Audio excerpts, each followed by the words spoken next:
Estamos de regreso en la Noticia al Día, en la Noticia TV, canal 27.2, en la señal de Vez Cable. Vemos el tema de la coyuntura bastante movida en el país. Vamos a tener una entrevista con el ex congresista Guillermo Aliaga para que nos dé su punto de vista respecto a algunos temas que se van a ventilar incluso hoy en el Congreso. Doctor Aliaga, ¿cómo está? Buenos días. ¿Cómo estamos? Muy buenos días. Acá saludándote, Carlos, desde muy temprano, dispuesto a poder absolver todas las consultas que tengamos ustedes y también las personas que nos siguen. Doctor, en el Congreso hoy va a haber una sesión en la Comisión de Energía y Minas en la que se va a tratar el tema de la posible ampliación del Reinfo, ¿no? Hay una propuesta para una ampliación bastante larga respecto, digamos que producto de que muchos de estos mineros artesanales no han podido, digamos, culminar su proceso de formalización. ¿Cuál es su postura al respecto?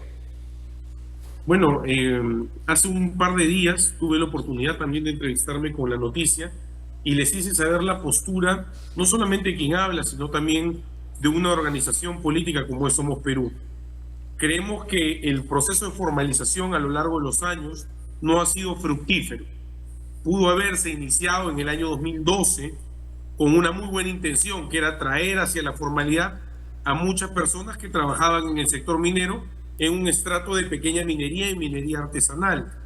Pero lamentablemente, uno, el Estado no ha tenido la fuerza necesaria para poder dar a conocer el proceso de formalización y segundo, realmente impulsar a que exista la misma.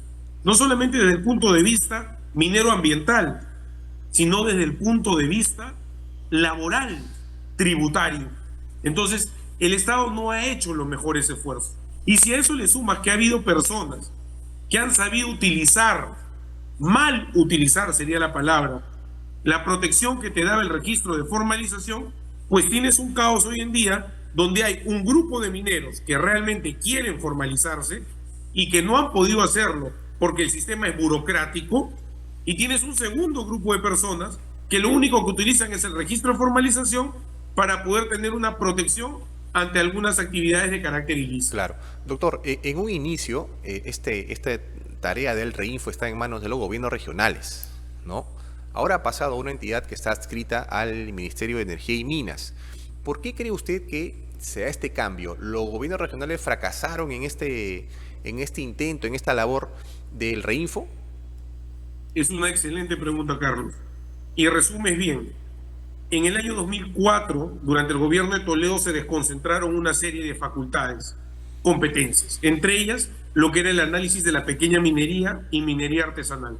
Entonces, los gobiernos regionales, a través de sus direcciones o gerencias regionales de energía y minas, eran las llamadas a hacer el proceso de formalización, a llevar a cabo la formalización. De hecho, esto se plasmó en el decreto legislativo 1105. Pero ¿qué es lo que pasa? Pasan los años y primero los gobiernos regionales ven que tienen una competencia adicional que es formalizar, pero que no había partidas presupuestales. Entonces, el gobierno nacional, a través del Ministerio de Energía y Minas, que crea la Dirección General de Formalización Minera, que es la entidad a la cual tú hacías referencia, hacía transferencias dinerarias, pero no tenía control sobre la formalización. Luego, en el último paquete legislativo del año pasado, lo que se hace es, se nuevamente concentra únicamente para actividades de formalización minera las competencias en la DGFM. Primer problema, Carlos, la DGFM hoy día, cuando estamos a escasos mes y medio de que se vence el plazo de la formalización minera, está acéfala. Es decir, tienes al director general de Asuntos Ambientales Mineros encargado también de la Dirección General de Formalización Minera. Ya, partiendo de ahí es un problema, ya. Ahí tienes el primer problema.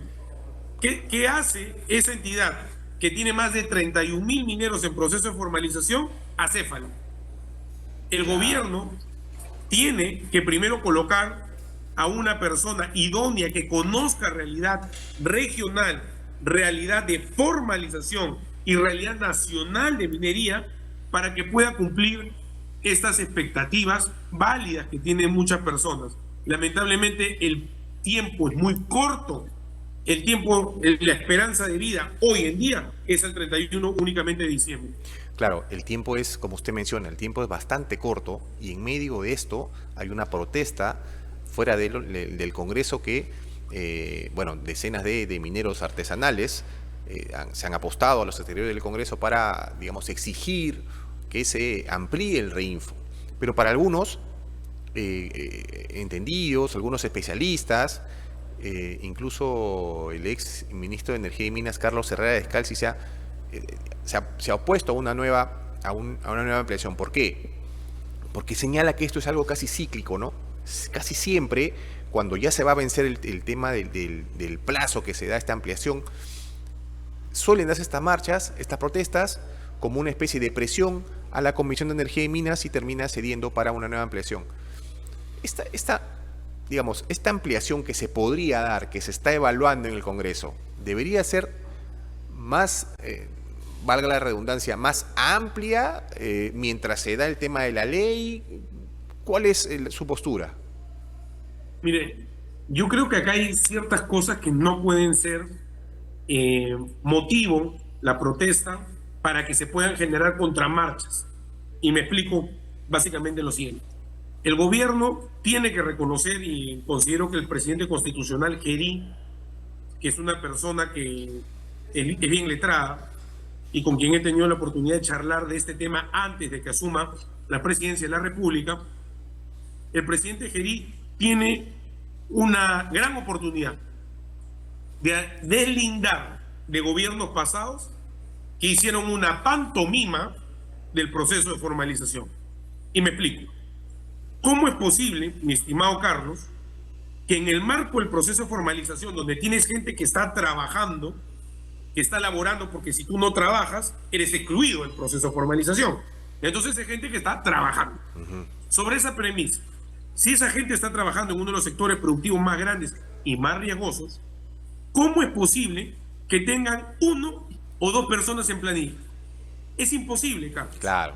Si estás hablando de la actividad productiva que por naturaleza necesitas recurso humano, que tengas 1 o 2 personas en planilla, significa que esos mineros en proceso de formalización simplemente no han sabido ser recíprocos con un Estado que les está tratando de dar una chance para formalizarse, y ellos con su propia gente, cuando voltean, no los quieren formalizar. Entonces, esto yo creo que sería una condición no negociable. Sin cerrar su planilla. Si el gobierno, exacto, si el gobierno y el Congreso desean ampliar el proceso de formalización, tienen que exigir tajantemente a los mineros en proceso de formalización que formalicen primero a los trabajadores con los cuales se están contando.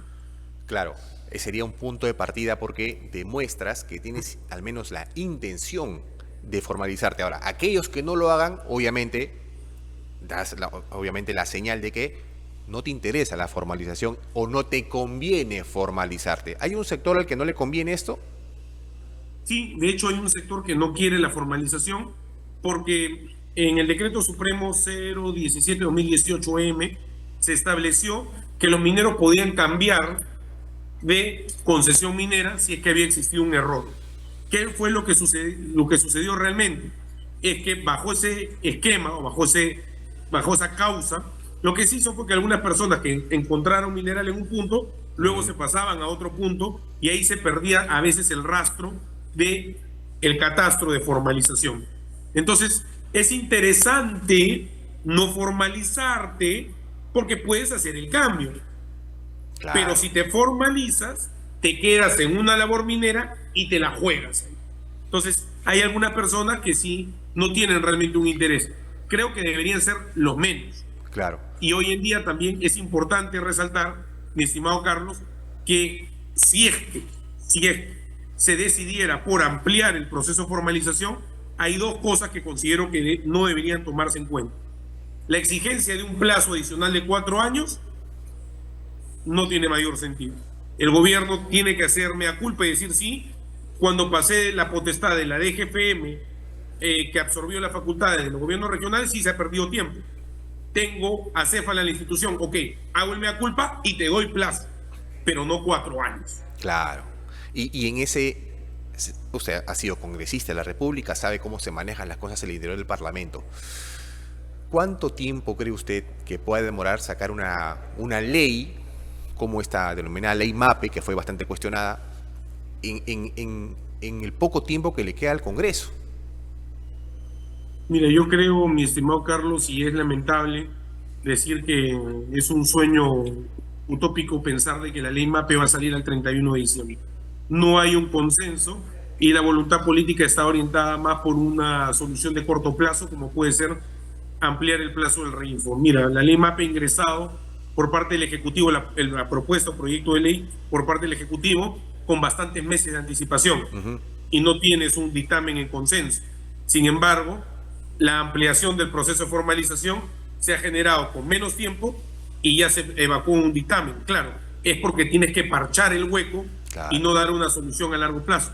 Yo creo que el siguiente Congreso podría tener un poco más de tiempo para evaluar una ley que es necesaria, propia para la pequeña minería y la minería artesanal. Claro. Doctor, cambiando de tema, usted es dirigente, Somos Perú, y el presidente José Gerí forma parte de esta agrupación política. En estas semanas que tiene el presidente José Gerí, ¿cuál es el análisis que hace respecto a su gestión y sobre todo a esta postura que ha mostrado, a diferencia de Dina Boluarte, que digamos que no le dejó la valla muy alta, que digamos, en el tema comunicacional? Bueno, yo creo que ustedes mejor que yo pueden dar un análisis desde mi modesto punto de vista. El presidente Gerí está haciendo un denodado esfuerzo por diferenciarse de anteriores gestiones. Él, donde va, nunca niega ni un abrazo, ni un saludo, ni tampoco ninguna manifestación. Puede ser muchas veces escueto en dar respuestas, pero no las esquiva. Otra cosa que el presidente Gerí tiene es que está haciendo gala de su juventud. Él, al igual que quien te habla, con 38 años, todavía gozamos de suficiente fuerza como para poder tomar decisiones. En esa línea, el presidente Gerí está encabezando, no es que haya mandado, está encabezando los operativos. ¿Para qué? Para darle muestras a la población de que hay un ánimo real de cambio y a su vez controlar a las autoridades para que sepan que si su presidente es el que está yendo primero, ellos no pueden quedarse atrás. Y él lo resume con una frase: él no exige lo que él no da. Claro, digamos que él ha mostrado una postura bastante distinta a presidentes anteriores y quizás usted menciona esta parte, ¿no? Quizás también se deba a la juventud que tiene, ¿no? Digamos, por eso se le ve mucho más proactivo, mucho más participativo en algunas actividades como este estado de emergencia. El día miércoles se dio el voto de confianza al gabinete. Y bueno, el premier Ernesto Álvarez daba una serie de puntos que iban a ser como los pilares para este gobierno. Este gabinete, ¿cree usted que cuenta con las personas y con, digamos, los galones para llegar al fin de gobierno? Miren, yo creo que ha habido un gesto democrático el día miércoles. Vamos a decir que la votación en el Congreso representa que el Pleno tiene por lo menos la intención de ver qué cosa hace el gabinete. El gabinete se tiene que legitimar con el paso de los días. Este voto de confianza no es un cheque en blanco de manera indefinida, máxime cuando nos encontramos en una etapa preelectoral. Entonces yo creo que el presidente Gerí ha dado un mensaje claro: este es un gobierno y ergo un gabinete de transición, un gabinete de guerra, porque está orientado a tomar el toro por las astas en la lucha contra la delincuencia, y también quiere la formalidad de la población. Claro. Es ilógico pensar que en un país donde 8 de cada 10 personas subsisten con el trabajo del día a día o se autoemplean, no podamos poder salir adelante mediante políticas públicas que impulsen la formalización. Claro. Como te digo, ya se le ha conversado al presidente Gerí como agrupación política Somos Perú y le ha rogado que tome en cuenta que podemos más de 200.000 personas ingresar a formalizarse, laboralmente hablando, si es que conjugamos el reinfo con una formalidad Claro. laboral. Doctor, el gobierno del presidente Gerí empezó con una movilización, digamos, una protesta que terminó con un fallecido, decenas de policías heridos, también detenidos. ¿Usted considera que estas protestas se pueden repetir? ¿Considera que el suelo en este aspecto está parejo para Gerí? Mire, yo considero que el derecho de expresarse pacíficamente y de marchar está constitucionalmente consagrado. Y las personas que consideren que pueden hacer escucharse su voz a través de las movilizaciones, es legítimo. Lamentamos, desde Somos Perú lo hemos dicho, la pérdida de una vida humana, nadie lo desea, nadie lo quiere, nadie lo promueve, y en esa línea es que también llamamos a la población a que siempre mantenga un orden y un respeto a sus autoridades. Claro. Imágenes donde se ataca a la policía o se patean motos no son buenas, así como tampoco lo son del otro lado. Cualquier tipo de manifestación siempre tiene que ser en el marco de la ley. Denle la oportunidad al presidente Gerí, eso es lo que requiere Somos Perú, para que demuestre que tiene no solamente la intención, sino que tiene el coraje para poder hacer que las políticas públicas se hagan realidad. Claro. Doctor, para terminar, hace unos días hubo un informe periodístico contra la lideresa del partido Somos Perú, Patricia Ly, que digamos que ventilaba un caso que ella viene afrontando en el Poder Judicial. ¿Cuál es su postura al respecto? Lo he comentado en distintos medios de prensa. Patricia Ly es una persona que trabaja arduamente, no solamente por su partido, sino por un ideal social que le es característico. Ella es una persona de larga data en política, sabe muchas veces que sus enemigos políticos tratarán de hacer mella de su trabajo, pero también está confiada de que la justicia resuelva su situación.